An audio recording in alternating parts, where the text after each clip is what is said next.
The story begins with a young adventurer, Aria, who discovers an old map hidden inside her grandfather's journal. The map points to a forgotten island rumored to hold a legendary treasure. Aria gathers her courage and sets sail across the stormy seas. Strange signs appear, flocks of birds circling, compasses spinning wildly, but she refuses to turn back. Dark jungles and ancient ruins welcome her. She notices strange carvings on the trees, warnings left behind by explorers who never returned. Intermission, 15 seconds. Stay tuned.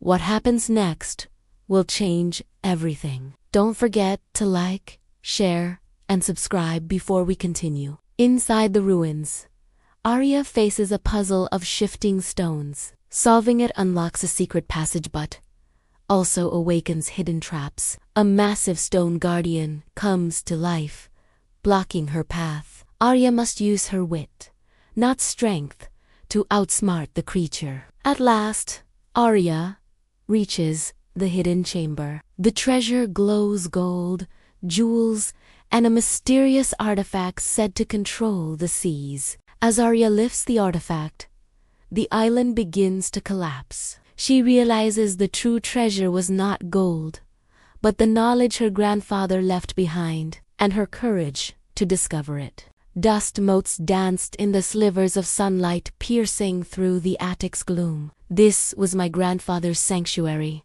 a place filled with relics from a life lived on the edge of the world. I was just looking for an old photo album, but what I found was so much more. Tucked inside his weathered leather journal, a place I was never supposed to look, was a map. It wasn't like any map I'd ever seen. The paper was brittle, the ink faded, and the island it depicted. It wasn't on any modern chart. The coastline was jagged, unfamiliar, and at its heart, a single, cryptic symbol was drawn. A serpent eating its own tail, encircling a single, gleaming star. My grandfather's handwriting, usually so steady, was hurried and shaky next to it. The serpent's kiss, it read, where the sun sleeps and the stars are born. A shiver ran down my spine. This wasn't just a map, it was a secret, a forgotten story. What treasure was he hiding? And why did the thought of it feel so dangerous? Following the faded coordinates was a fool's errand, or so I was told. The sea charts showed nothing but open water, a vast, empty blue. But my grandfather was a master navigator. He saw the world differently. He saw the currents, the stars, the subtle language of the ocean. Armed with his notes and a compass that spun wildly whenever I held the map near, I set sail. Days turned into a week. The skepticism of my friends echoed in my ears. "You're chasing a ghost, Aria." Maybe they were right. My supplies were dwindling, and the endless expanse of water was starting to feel less like an adventure and more like a prison. Just as I was about to turn back, something changed. A strange, emerald green fog rolled in, thick and suffocating. It swallowed my small boat whole. The compass spun like a top, useless. I was blind, lost, and utterly alone. Then, through the mist, I saw a dark silhouette, a jagged peak breaking through the fog. The island. It was real. But as I drew closer, a sound reached me, a low, guttural hum that vibrated through the hull of my boat. It didn't sound like any animal I knew. It sounded ancient and hungry. The shore was a graveyard of ships, their skeletal remains jutting from the black volcanic sand like warnings. The air was thick with the scent of strange, oversized blossoms and something else, something metallic, like old blood. The humming sound was louder here, emanating from the dense jungle that choked the island's interior. My grandfather's journal was my only guide now. He wrote of traps, of illusions, of a guardian that protected the kiss, The path reveals itself only to the patient heart. One entry read, I followed a barely there trail, pushing through monstrous ferns and vines that seemed to clutch at my ankles. The jungle was eerily silent, devoid of birds or insects, except for that incessant, deep hum. I stumbled into a clearing, and my heart stopped. Before me stood a series of moss-covered stone pillars, arranged in a perfect circle. In the center was an altar. The carvings on the pillars weren't of serpents, but of people. People with their faces frozen in expressions of pure terror. What kind of treasure required a tribute like this? What had my grandfather led me to? The air grew colder as I approached the stone circle. The hum intensified, now a tangible pressure against my ear. My grandfather's notes spoke of a key, not of metal or wood, but of light. At the sun's slumber, the eye will open, he wrote. I waited, my back against a cold stone pillar, as the sun began its descent. The sky bled into orange and purple. As the last sliver of sunlight touched the horizon, a beam of light shot from a crack in one of the distant volcanic peaks. It struck the central altar with perfect precision.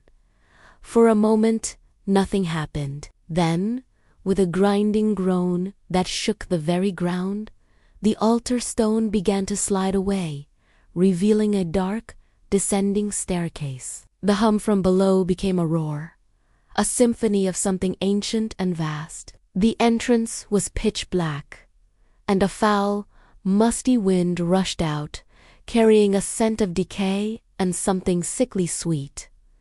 This was it, the final path. But as I stood at the precipice, peering into the abyss, I had to wonder, was I here to find a treasure, or to become another carving on the stones? All right, let's take a quick breath. If your heart is pounding like mine, hit that like button to help me brave the darkness. And if you're new here, subscribe and ring the bell so you don't miss what happens next. I have a feeling it's going to be insane. Let me know in the comments.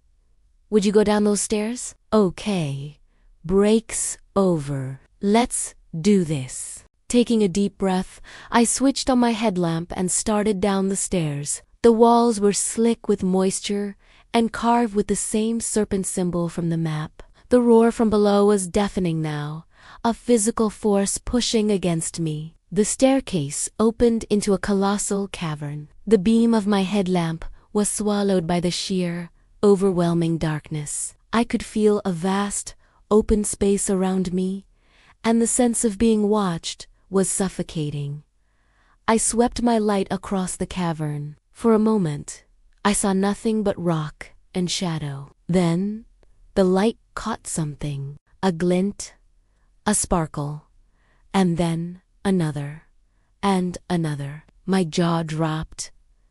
The cavern floor wasn't stone. It was a sea of gold, coins, jewels, ancient crowns, and glittering artifacts, more treasure than I could ever have imagined. It was the legendary hoard of a dozen lost empires. I had found it, but my celebration was cut short. From the center of the treasure pile, something began to move. Something enormous. The gold and jewels cascaded away as a massive, serpentine head, covered in scales that glittered like obsidian, rose from the hoard. Two eyes, like molten gold, fixed on me. The guardian, and it had been waiting. The serpent was magnificent and terrifying. Its body, still mostly hidden beneath the treasure, had to be hundreds of feet long. It didn't hiss. The roar that had filled the cavern was coming from its throat, a sound of immense power and antiquity. I was frozen, a mouse before a titan. My grandfather's journal, I fumbled for it, my hands shaking. His last entry, written on a torn page tucked into the back cover, the ink was smudged, as if written in a frantic hurry. The treasure isn't the gold, it read.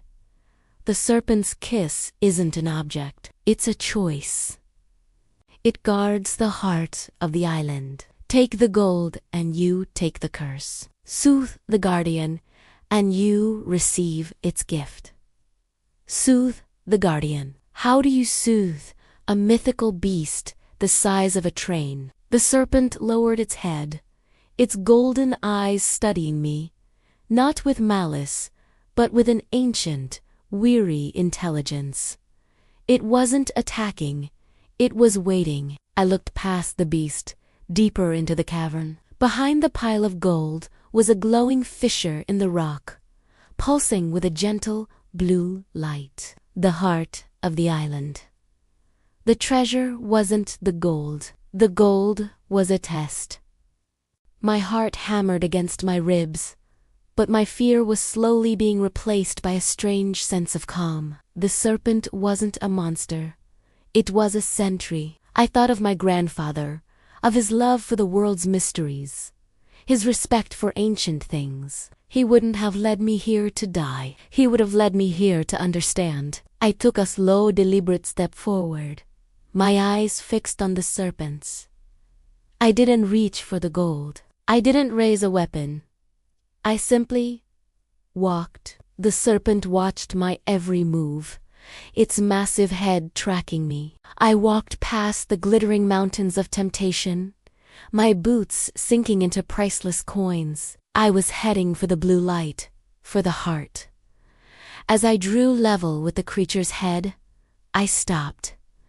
It was only feet away from me now. I could feel the heat radiating from its scales. I slowly raised my hand, palm open, a gesture of peace. I didn't know what else to do. It was a leap of faith, a bet on my grandfather's wisdom. The serpent blinked its colossal eyes. It tilted its head, considering me. Then, with a movement that was surprisingly gentle, it extended its own great head towards my outstretched hand. What was about to happen? A bite? A blast of fire? Or something else entirely? The creature's snout, warm and smooth as polished stone, gently nudged my palm. There was no aggression, only a profound sense of connection, an ancient acknowledgement. The deafening roar softened into that deep, resonant ham I'd heard on the island's shore. It was a song, not a threat. The serpent then pulled back and dipped its head in a gesture of deference, clearing the path to the glowing fissure. The heart of the island pulsed with a soothing, ethereal light. It wasn't a gem or an artifact. It was a life force, the very soul of this forgotten place. My grandfather's note made sense. The serpent's kiss wasn't a treasure to be taken, but a gift to be received. I stepped into the light, and a warmth spread through me, a feeling of profound peace and understanding. I didn't see the future or gain untold power. I just understood. I understood the balance, the history, the magic of the world that my grandfather had spent his life exploring. The gold was a simple, material illusion. The true treasure was this moment, this connection. When I finally turned to leave, the cavern was silent. The serpent was gone. The gold remained, but it held no allure for me now. I walked out of the cave, back into the sunlight, a different person than the one who had entered. I left the island the way I found it, a secret kept by the sea and the fog. The gold, the cursed treasure of kings and conquerors, remains in the dark, a silent test for the next soul brave or foolish enough to seek it. I took nothing with me but the memory in my heart and the story I now carry. My grandfather didn't leave me a fortune. He left me a legacy of looking beyond the surface, of respecting the world's mysteries, and of understanding that the greatest treasures are not the ones you can hold in your hand. I returned home not with riches, but with a purpose, to be a guardian of these stories, just as he was. The world is full of forgotten islands and hidden treasures, but they aren't all made of gold. Sometimes They are a feeling, a moment of understanding, a connection to something larger than yourself. And now I have to ask you, if you had been in that cave, faced with unimaginable wealth on one side and an ancient mystery on the other, what would you have chosen? Let me know your answer in the comments below. What is the greatest treasure you could imagine finding? Thank you so much for coming on this journey with me. If you enjoyed this adventure, don't forget to like, subscribe, and follow for more stories from the edge of the map. Until next time, keep exploring.